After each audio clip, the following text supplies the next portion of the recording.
চন্দ্রকোনায় দুর্ঘটনার কবলে দুটি মারুতি।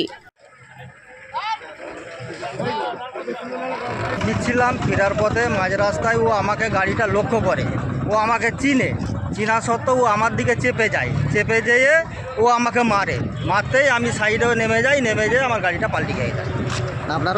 নমস্কার, স্থানীয় সংবাদে ডিজিটাল মিডিয়ার তনুপ ঘোষের রিপোর্টে আমি সৌমি নাগ দত্ত।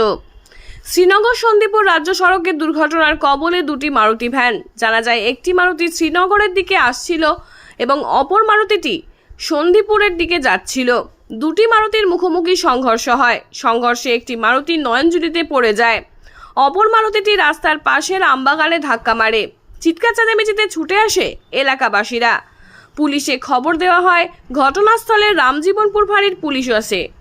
দুটি চালককেই উদ্ধার করে হাসপাতালে নিয়ে যাওয়া হয়। একজনকে প্রাথমিক চিকিৎসা করে ছেড়ে দেওয়া হয়, অপর চালকের চিকিৎসা চলছে।